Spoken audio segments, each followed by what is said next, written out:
नमस्कार दोस्तों, स्वागत है आप सभी का मेरे YouTube channel the Sanatan express पर एक बार फिर से।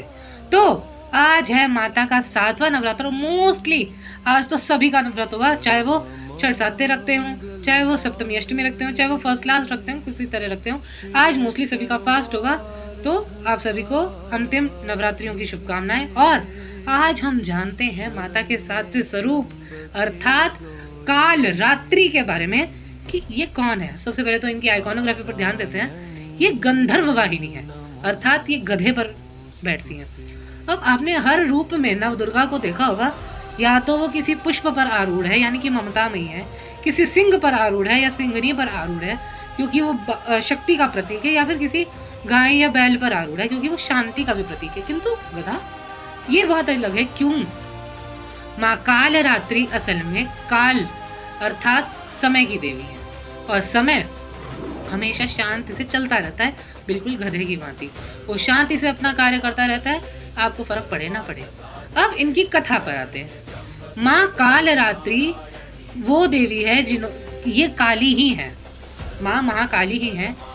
जब शुंभ निशुंभ ने रक्त बीज का आह्वान किया, और रक्त बीज को ये वरदान था जो कि सारे देव देवता जानते थे, किंतु रण क्षेत्र में कोई माँ को बता नहीं पा रहा था कि इसकी एक बूंद का कतरा गिरा तो एक और नया रक्त बीज।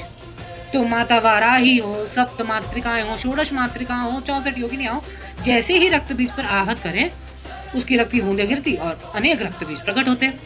तब माँ कौशिकी जो ध्यान में बैठी विंध्याचल में बैठी थी, उन्होंने अपनी टेलीपैथी कह लो या फिर वो आकस्मिक शक्ति से जब स्टार्ट करा उन्हें बताना, तब काली को आभास हुआ कि इसका खून इसकी कमी है, रक्त इसका बीज का काम करता है, ये रक्त बीज है। तब माँ ने क्या करा, एक हाथ में खड़ग, अपने 10 भुजाएं छोड़ दी, एक हाथ में खड़ग और एक हाथ में बस खप्पर ले लिया।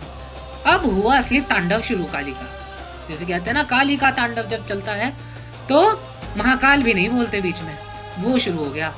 जैसे जैसे रक्त बीज को मारती उसका रक्त लेती और कटा, एक बूंद का कतरा भी धरती पर गिरने नहीं दिया माँ काली ने। और इसके बाद क्या होता है, वो मोस्टली सब लोग जानते हैं कि माँ काली अपना आपा खो देती हैं क्रोध में, और रक्त की मांग करती है, और रक्त की मांग करती है। ऐसा इसलिए है, इसे हम एक सिग्निफिकेंटली भी देख सकते हैं। हम कहते हैं ना संगत, जब माँ ने इतनी नकारात्मकता सोख ली अपने अंदर, बहुत बड़ा असुर था रक्त बीज, और अनेकों रक्त बीज को जब सोख लिया, उसके अंदर की नेगेटिविटी एक बारी को उन पर हावी हो गई, वो देवताओं के रक्त के पीछे लग गई। इस अधर्म पाप को रोकने के लिए जब सभी देवी देवता असफल हो गए, तब महाकाल को आना पड़ा। क्यों? अगर शक्ति के बिना शिव शव है, तो शिव के बिना शक्ति भी अधूरी है। अब वो स्वयं उनकी शक्ति है, वो उनके से लड़ नहीं सकते। प्रेम भी है और शक्ति भी वही है, लड़ नहीं सकते।